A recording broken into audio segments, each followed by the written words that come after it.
Hey K-drama mama fans, welcome to my channel. If you're looking for a K-drama that's packed with blood, gore, drug cartel, high-stakes survival, and a love story that will keep you hooked, then this K-drama is the one to watch. This K-drama is literally like my first love in K-drama form.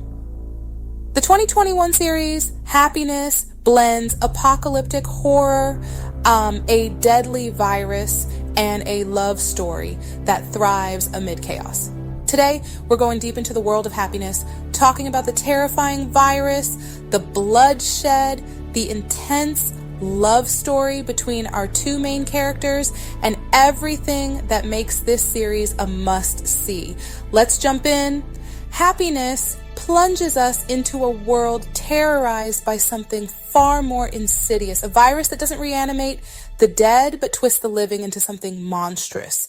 Imagine your neighbor, your friend, suddenly overcome by an insatiable thirst for blood. That's Happiness in a nutshell. This isn't just a story about surviving an outbreak, it's about surviving the people you thought you knew. Locked inside a high-rise, cut off from the outside world, the residents of this building become both subjects and experiment. Their every choice, every interaction amplified by the virus.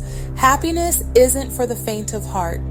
It's a visceral, unflinching look at what happens when society's rules crumble and our basest instincts take over. The virus, we learn, isn't some random act of nature. It's a product of human hubris, a failed attempt at a cure for COVID-19 gone horribly wrong. The irony, of course, isn't lost on us. The very thing meant to heal us becomes the source of our destruction. The virus, dubbed rhythmic vertebral Lissa, doesn't kill its victims outright. Instead, it plunges them into a state of perpetual thirst, a craving for blood that can never be satiated. But there's another, more unsettling side effect. It amplifies the infected's darkest impulses, hidden desires, suppressed rage, all bubble to the surface, turning ordinary people into monsters. Because of these issues, it causes the virus to be harder to stop because you become angry.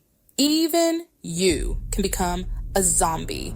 The virus spreads like wildfire through bites, scratches, even air. Soon, the building becomes a microcosm of the world outside, a terrifying reflection of our own capacity for cruelty. Happiness doesn't shy away from the gore. The infected, driven by their insatiable thirst, are terrifying to behold. Their eyes turn bloodshot, their teeth sharpen into fangs, and their movements become jerky and animalistic. But what makes them truly terrifying is their unpredictability. One minute they are human with their eyes pleading for help. The next they're lunging for your throat, driven by a primal need to feed. The show doesn't hold back on the violence, depicting brutal attacks and their bloody aftermath in all their gruesome detail. We see limbs torn apart, throats ripped open, blood splattering everywhere. It's a stark reminder of the fragility of human life and the savagery that lies beneath the surface. Amidst the chaos and carnage, a love story unfolds. Yoon Se-bom, a pragmatic police officer played by Han Hyo-joo, and Jung Yi-hyun, a quick-witted detective played by Park Hyung-sik, find themselves thrown together in the fight for survival. Their relationship is tested from the start.